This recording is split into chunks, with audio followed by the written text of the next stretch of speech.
Hello, good evening, and welcome back to Forge from Iron Extra Time headquarters on both Forge from Iron channels. My name's Andy, and I'm here with Steve. Unfortunately, Duke's not here tonight. He's had to work when it's normally his day off today, so he's left me in charge. So if it all messes up, he can shout at me at Yeah, a later date. But Steve, how are you, mate? I'm good, thanks. Yeah, we've been left unattended tonight, so if anything goes wrong, it's Duke's fault for not keeping an eye on us, really, isn't it? Yeah, no, exactly. Like I said, for anyone, if I do sound a little bit croaky, I am feeling a little bit under weather. I've felt like it a bit all day, so I do apologise for my croaky voice. Apart from the result yesterday, Steve, how was your weekend? Obviously, I know we spoke Saturday night-ish when we done the preview, Yeah, but but yeah, it was good. I mean, yeah, thoroughly enjoyable weekend. Didn't do a lot. This is the advantage of being retired, that every day becomes a Saturday. So yeah, very it true. was cool. It Very was. unlucky on the rugby, weren't we? Oh, I was gutted. I was absolutely gutted. I mean, if given a choice between watching international rugby and international football, I'll always pick rugby because I just think it's a better spectacle. Not that I'm a particular rugby fan at club level, but I do like it at international. Yeah, no, Um, I agree. The passion, like you said, it just proves though that obviously rugby's a little bit different. Like if obviously a try or anything can completely change the game. In football, it's a goal per time, isn't it? So yeah, it's a lot different and stressful. But I just don't uh, see the point of the third and fourth place playoff. I think it's just the most ridiculous thing in the world. I'd rather well, they just get do it it at out of the the way. World Cups, don't they? Yeah, I mean, I think the England they, cricket team would be happy for a third, fourth place playoff at the moment, the way they're going. yeah, no, they're not doing great at all, are they? At all. No, At so, all. but no, the rugby was difficult to watch. And then, of course, you had the West Ham game. And James watched it down in at university, and I watched it up here. But we had a live WhatsApp between us while we were watching the game. And, the pair of Oh, us going, oh, good grief, it was. yeah. Wasn't a good It, watch being live actually at the stadium either, mate. To be perfectly honest. no, Um, it wasn't actually. I mean, good grief. um, like don't get me wrong. I'll get onto like some stats about Villa later on, but obviously that's their first win against us in 10 or 11 meetings or whatever it was, and they were acting like they've yeah, they're a very weird bunch, the Villa fans. I'm telling you that. Oh, well, yeah, that you say that though. I was on my in-laws live up on Merseyside, and I was going into Liverpool, and Everton were playing Villa, and I met four fantastic Villa fans, and they made the youngsters stand up so I could sit down. And I sat having a beer with them for half an hour. I mean, you couldn't have met a nicer bunch of lads, I have to say. So my good, it's just everyone like I know Villa Park is like historic, like obviously it's yeah, hosted the FA Cup semi final, but when they didn't, apart from even when they scored the first one, it's not like the atmosphere what everyone talks about. I know like there's generations and stuff like that, yeah. but in my opinion, they weren't even that loud. Obviously, on the telly, you might have um, No, seen it a little no, bit different. not really. No, I was too busy going. Oh no, there's another goal gone in against us yesterday Yeah, to yeah. really pay a great deal of attention to the Villa fans. But I So would like to. yeah, Yeah, this go view on. here was pretty much this view here was pretty much like the way I saw the game. I was up in the top tier, right in the corner. But whenever you go Yeah, to these grounds, this is probably the stadium which is most like Upton Park. So when you go yeah, there, it is like a bit of a throwback. To be perfectly honest, it's it like the ground itself is historic. It just makes you laugh though, mate. Like if this is like I was with Ryan yesterday, and in the top tier they don't serve alcohol. In the bottom tier they do. So right. we Okay. probably had 1,000 people up in the top tier, Yeah, and yeah, it was like everyone just and it's like, are you really that desperate for a beer? It's like they were screaming, yeah. shouting at the people. It's not nothing new. It's like it's always been like that. But yeah, I just thought it was hilarious. It was. Yeah, I mean, it came across well on the telly, I have to say. Yeah, But is uh, that Ryan yeah, from Nicky's channel you go with yeah, then? yeah, yeah. Well, to quickly tell everyone, we were very lucky. So we was on the way back, so we was on the M6, and it was telling us to go the M1 home. Yeah, But we were just talking, and I ignored the sat nav and went straight. So I went down the A414. So I went straight all the way down, and obviously you join it on the yeah. M11 to come home. And we're like halfway down the A414, and Ryan looked at his phone because I was driving. He went, "What road are we on?" And he went, "Oh, we're lucky.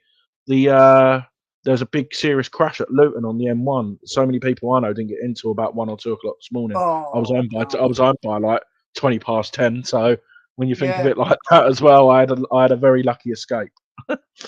So And they say you should always pay attention when you're driving. Well, there you go. There's a time when you shouldn't. But no. Did you enjoy the day out though, other than the result? yeah, no, it's always good company. Like when you go to football with good company, it always makes the journey a lot better. Have a laugh and a joke, and Yeah. like when we go on these, well, I say short away days, it's probably still like 2.5, 3 hours driving. Yeah.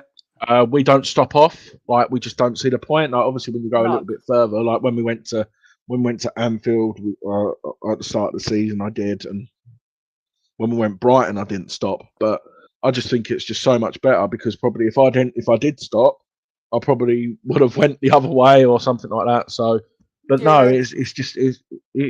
that's the only blessing in disguise really that we had, to be perfectly honest. So yeah, I can't complain. Yeah. Steve, I need to cough in about 30 seconds. So I'm just gonna 30 seconds in a few seconds. So obviously, I'm just gonna put the starting oven there. Was you surprised there was no changes from Newcastle? No, we played pretty well against Newcastle. Let's be honest. So no, I didn't want Antonio to start particularly, and I was proved right. And I think there was a bit of me that wanted to see Mavropanos start, Yeah, but he didn't. He'll start Thursday against Olympiacos, I guess. Uh, yeah. but as a lot of people have said, I mean, Gonzo said it today, hasn't he? Every time Antonio comes back from an international break, he's awful, and Oh, yet we yeah. persist with playing him. I don't think it's even that, mate. I just think he's like obviously when you're there live, you can see facial expressions probably a little bit more, and obviously the Yeah, camera's not yeah, on him. And he was just so lazy, just like not challenging the ball down, and then like he'd run back. Like say for example, I think it was in the first half. I think Paqueta was out of position and he was on that side, and he got to like halfway and he was just knackered and he had to stop. And I'm just like, how can you be that bad? Like to be honest, Well, I Wolf's think, saying here he's been bad since he's getting his new contract. So yeah, I think well, that's probably what he was playing for, really, to be honest. But carry on, mate. yeah, I have to say, I thought Antonio was Villa's best player in the first half. Yeah, yeah, Every time we went for an attack, or what it looked like on the TV anyway, it got to Antonio and it broke down. And you get to the point where you didn't want the ball to go to Antonio. No, that's yeah. crazy. Yeah, there was a couple of chances. I can't remember what one. I think it was late in the first half, and Ward Prowse broke the ball up, the play up, I should say, and he was just charging, and he got to the edge of the box. Antonio drifted out wide instead of saying central, and I think he crossed with his left foot. It went straight out for a goal kick, and I was Yeah, just that was like, it. I was sitting there, and I'm like, am I really watching this? To be perfectly honest, but And this, I didn't realise. Yeah, go on. Sorry, mate. yeah, and this is one of Moyes' weakness for all he's done. And you've got to call it as you see it, because I think on the whole, Moyes has been good for the club. But one Yeah, of his weaknesses is this determination to stick with players. I mean, last season, as much as I love him, Jared Bowen needed to be dropped. Thomas Suchek needed to be dropped at various points, yeah. and he didn't. And we're seeing this problem with Antonio now. The the big issue we've got is, who do you play instead of him? and Yeah. that is the one. For me, at the moment, it'll be Bowen through the middle and Kudus out on the right. I think that's the only option we've got. I think that'd be Mabama, pretty lethal. yeah, Mabama. I think he needs. I know you wanted him. I would love him to start, but I would start. But it's going to be Danny Ings up top, probably on his own on Thursday. But we'll save that for Thursday. I'd love to even have Mabama up by himself or him up front with Ings, so he's got someone to work off. But we'll save that. Yeah, For the preview on another day. Yeah, Wolf saying here, Antonio's costing us up front. He's control. Yeah, it has, and he's lost that half a yard as well. He can't just manage to jump on and get away from people. I know he did in the second half when he drilled that ball across, but I think that was probably his only highlight of the game, really, wasn't it? he doesn't really beat players anymore. Well, he hasn't been beating players in the way he used to. It, No. it happens to all of us. We get older and we can't do what we used to do. Yeah. Mind, mind you, having said that, I can still lose golf balls just as well as I could 30 years ago. So I suppose some things don't change. Yeah, unless you go swimming, Steve. You could go swimming, I suppose, in the lake I or in the could do, pond. yeah, but I used to be a really good swimmer, and nowadays it's sort of more of a gentle plod up and down the pool. Yeah, no, exactly. Right, let's move on to. I've only just got some screenshots, so obviously we'll just briefly talk about. Oh, there's the substitutes there. Obviously, only three David Moyes used was 67th minute. Mohamed Kudus on for Thomas Soucek. Danny Ings for Paqueta. Was it Fornals for who was the other one for? Antonio. Yeah. So that was that. Let's Yeah. have a look here. What do you guys? No. Definitely Kudus, Wolf, 100%. Yeah, absolutely, Wolf. Yeah. I'd play Antonio Thursday. That's what I'd do. Play him Thursday, and then bench him for Sunday. If you wanted to do it that way. Let's move on to the next. So this is the first goal. Obviously, Douglas Luiz shooting from. Was it just outside the area? I think from the top of my head, I can't remember. Yeah. No. Took a slight nick. I understand. Yeah. Areola. I'll start on this now. I was going to talk about it on the end. Obviously, Areola's only kept one clean sheet since he's got the number one spot in the Premier League. Obviously, a lot of games he's kept us in. I remember Man City, etc. Chelsea had a blinder. Brighton. Would you? Obviously, I understand people need to criticise players, but I've heard in rumours now, Steve, they want Fabianski back in goal. I think that's a bit harsh on him, don't you? Oh, that'd be ridiculous. I think Areola's been excellent. Yeah. I don't think Fabianski would have done any better than Areola, and I think it's the defensive solidity that is the problem, not Areola. Areola's made some brilliant saves. Who's saying they want him back in? Fab. Oh, there's the people on Twitter, mate. I don't know whether it's just the clicks or. Yeah, but... I mean, no. And the other thing is Areola's younger. His distribution's better. He made a couple of top draw saves. Yeah. I've got the one from the weeks before the goal, wasn't it, where he tips it around the post? Unreal. Very unreal. So no, I think you've got to face it. Areola's the future, and he should stay there. I think he's been very good. Yeah. Let's have a look here. David saying, Moyes got that totally wrong from the start and carried on getting it wrong. Yeah. There is an argument for that. With regards to, obviously, I didn't realise until today that Emerson's actually suspended for the game against Everton. Obviously, Aaron Creswell apparently is on his way back. Could you actually see Moyes going to maybe a back three and put Mavropanos in against Everton, because we'll definitely have more of the ball, or do you reckon he'll chuck Creswell in? Or well, I understand. I may be completely wrong here, but I understand Mavropanos can also play at left back. I think it's right back, mate. But yeah, I think right back. but see, I've heard mixed reports. You put Kehrer at left back. I'll go three at the back and have wing backs myself, because I don't think we can fill that void unless you put Ben Johnson there. But how much football has Ben Johnson played? Yeah, I think they're both still just coming back from Moyes' press conference on Friday. I think they've only just started training again with the Yeah. first team, so that's a bit of a risk as well. What do you make And of this though, Steve? Like, obviously, this is when the shot happened. Aguerd not going to ground. Is it now because players are just scared it might hit their hand and they're going to give away a penalty? Because obviously Bowen slid. I think if Aguerd slides, he blocks the shot, doesn't he? yeah, I think so. Yeah, but I I'm don't just know. trying. I'm just thinking out. I'm not obviously. I'm not a. We're not professional football players. I'm just thinking out loud what we could have done different to prevent that goal, really, more than anything else. I think right. I'm going to call it as I see it.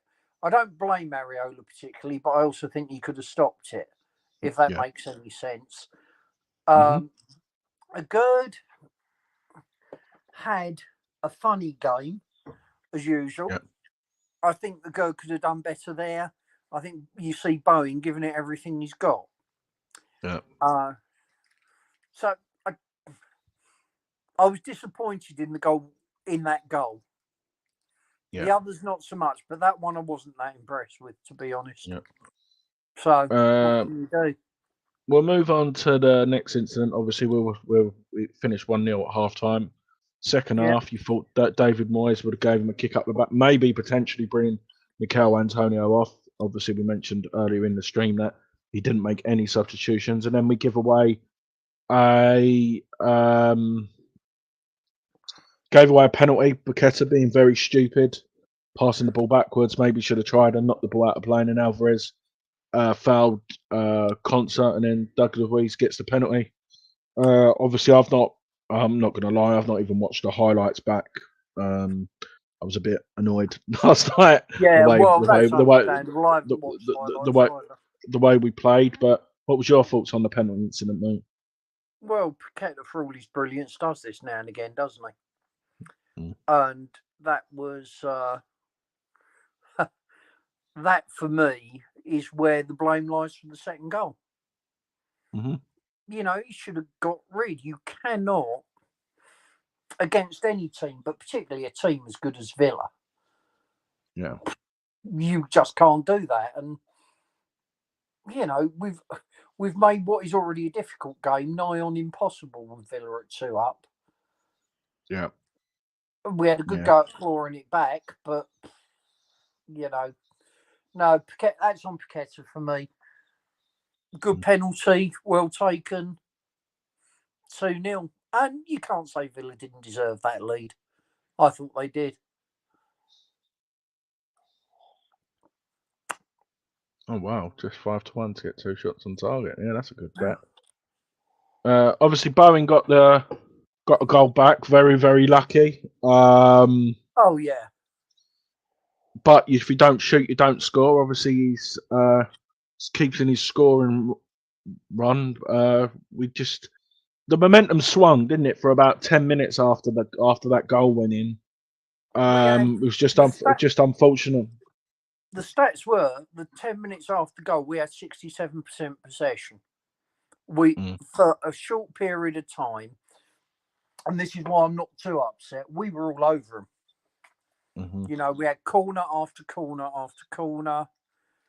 But I will say this what Villa did brilliantly, and they were really good at our corners, which calls teams up and down the league all sorts of problems. They dealt with again and again and again, and did it easily. So I Yeah, thought that was a masterclass by Villa. That, but yeah, definitely. I'm going to go on a bit of a rant here because this finish from Watkins is world class. Like, I'm oh not yeah, taking anything from that. I think Areola's getting a lot of criticism for that, but the power, the technique it's not going to stop it, that. it's a very good goal. But my criticism there was for Kudus, poor judgment of the flight of the ball. Why not head it or try and do anything different? Obviously, that miscontrol just Yeah, open the floodgates there. And I'm criticising players on an incident by incident basis or game by game, and I don't understand how people can defend Kudus for what he done there, Steve. What about you? To be honest with you, I didn't really notice it. I just saw Watkins finish. I wasn't paying a lot of attention to the build up. I don't know what I was doing at the time. Yeah, so Oh, long leg tried. Yeah, so long no, leg tried that's to it. play a long diagonal ball. It didn't get enough flight on it, and Kudus tried to control it. I mean, maybe he could have used his head or his chest, miscontrol, and then one pass later, Watkins is running at our goal. But yeah, I think that was just that just. Which, to be fair, after even the third goal went in, we were still trying, but the front, the attacking third, we was just shocking all game, and we was very lucky to get one goal at least. The third goal took the wind out of us, didn't it? We had a Mm. chance at 2-1. We were pressurising them, and you could almost see all of them go, "Oh, good grief!" And you could see all the Villa lads go, "We've got this." Yeah. And whereas Villa were holding on to a nervy 2-1, at 3-1 they were confident and comfortable. Mm. Yeah, they were. We made, you know, I would say 2 of their goals we could have stopped. We didn't. Yeah. And that was the difference. But I actually thought, Villa were much better than I expected them to be. I thought they were an excellent team, and I think they could give the top 4 a fright this season. I think because of Europe as well, though, mate. I don't think they'll be able to. If I'm being perfect, Europe's not been. I think they'll need to pick one or the other, like what we ended up doing. I think that will take its toll on them. But I've got some more stats for that. Yeah, no, Zuma. He tried. Like Watkins is very quick. When we was linked with him when he was at Brentford, we chose Haller instead of him. I knew we made a mistake. And when you look at that now, when you've got the likes of Paqueta, Ward-Prowse, Bowen. Watkins would thrive for us, wouldn't he, if we had him as a front line? I mean, I think he would be a 15 goal striker at least a season. Well, it's a long time since we've had one of those. Yeah, it we really have, mate. is. But I mean, I take the point on Zuma because Zuma looks broken. His knee looks like he's giving him real jip, and I don't know how many more games Zuma's going to be able to go before he has to rest it. It's a bit frustrating, really, because he is such a good defender. But I think Zuma's going to be in trouble in the next couple of games at some point. Yeah, I hope. Yeah, I think he definitely needs to rest on Thursday. Obviously, the fourth goal, mate. Good finish. I don't think there's anything else left to say on that. To be perfectly honest. No, and when I look back at the game, Villa deserved it. Yeah. You know, well done, Villa. Well played. You're a really good team. I got no. If you play a really bad team and you get beat 4-1, then it's very hard to take. Although I didn't like the result. Yeah, when you look at it like that, more of a closer game than what we thought. Yeah.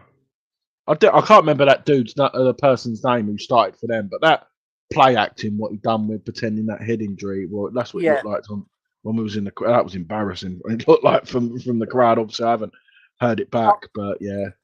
Oh, one of the Sky Sports commentators was giving him real stick for that as well. Really? You know, and just saying, this is ridiculous. He's done that deliberately to break up play. But he then said, we was on the attack as well, weren't we? Yeah. And he said, but what's the referee got to do? The referee has to stop it. He can't take the risk. So there's no blame on the referee there. The referee did the right thing. Yep, no. Exactly. I had this on there, but we've sort of discussed it. I think the more we talk about it, the more frustrating we get. We talked about him at the start. The last thing from me is obviously David Moyes. I'm criticising him on a game by game basis, Steve, like what we said at the start. Yeah. Do you think he'll learn his lesson and put things right? You see, it's difficult to criticise him with the start we've had. Did he get it right yesterday? No. But a lot of teams are going to go to Villa Park and get spanked this season. Brighton did 6-1, didn't they? So you have to look at it that we came up against a very, very good Villa side. Could Moyes have made changes? Yeah. But it's easy to say that when you're sat in your armchair. How did he No, of do? course, mate. Yeah, not his finest hour, but we're West Ham. Yeah. We're a slightly above mid-table Premier League team. We are going to lose from time to time, and very occasionally we're going to get thumped, like yesterday. My Wolves sort of done two players there, Bowen and Emerson. Were pretty bad. Were the only ones who are okay. May surprise a few people, but my two is no. Actually, I'm going to pick three. Is Bowen, Alvarez, and Souček. I know Alvarez gave away the penalty, but I thought he broke up the play very well when he had to. And Souček, I thought he was having a good game, and that was the wrong substitution to bring Souček off. And you just saw the. I know we had to go for it, but the big hole in the middle of the field. I know there was a bit before he went off. That really did cost us, in my opinion. What about you, Steve? I thought Kufau didn't do too bad actually down the Yeah. right. No, he's crossing. It's crossing. I think defensively it was okay, but a couple of times he got through, and he's got 4 assists this season. And a couple of times, it's like all he had to do was look up, and he would have been a lot better. But yeah, I agree. And as strange as it seems, I thought Areola was pretty decent. He made a couple of really good saves as well. Yeah. Who else I think was decent? Paqueta wasn't at his best. Emerson was cracking, in my opinion. And Bowen gave it everything he's got. But yeah, it was. Yeah. I can't really. Everybody else was below par, in my opinion, and some a long way below par. And definitely. And Agur's driving me mad because he's either brilliant, yeah, or he does something silly. Right, I've got some key stats for you. Ready, Steve? Aston Villa have won 11 consecutive home league matches for the first time since a run of 13 ending in October 1983. The only clubs in Europe's Big Five leagues currently know on a longer winning run are Manchester City and Atletico Madrid. So, when you put it like that, came up against a very good side. Yeah, definitely. Next one is Jarrod Bowen become the third player in Premier League history scoring each of his first 5 away games in a campaign. After Thierry Henry and Mo Salah, Bowen is the first player to do so for West Ham in the top flight. Yeah, I mean that's a great stat, isn't it? He's been great. Yeah, I'm so pleased he signed long term as well. Yep, definitely. This was West Ham's boss David Moyes' first defeat in the Premier League against Aston Villa since August 2010. Whilst he's still in charge of Everton, ending a 14-game unbeaten run, won 8 and drawn 6. Yeah, well, we came up against a very, very good Villa side. In fact, probably the best Villa side I've seen in the last 10 years. We just weren't that good. Yeah. Next one is Douglas Luiz become the first player to score in 6 consecutive home games for Aston Villa in the Premier League, taking over from Dwight York, held in 1996. Yeah, good on him. Another really good player. And who clubs will be looking at.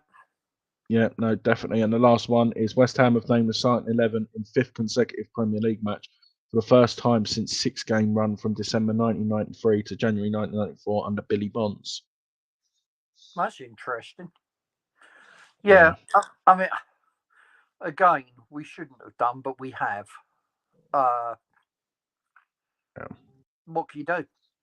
You know exactly what you're going to get with Moyes. And there was a comment under here, this is as good as it gets with Moyes.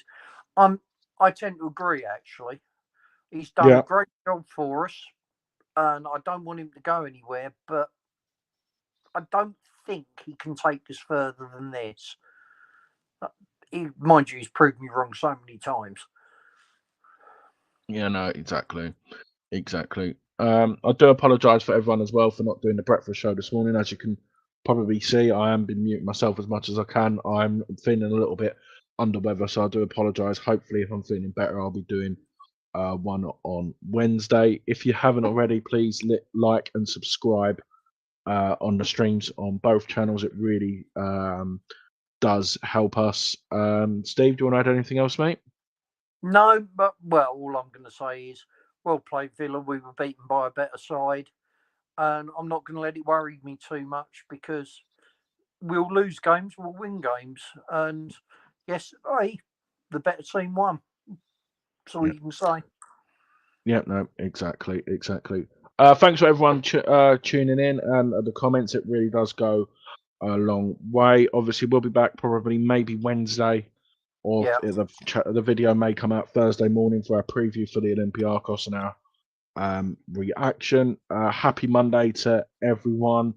Thank you for listening. And one thing left to say, which is, come on, you on. Take care, everyone. Thank you. Bye bye. Cheers. Go on.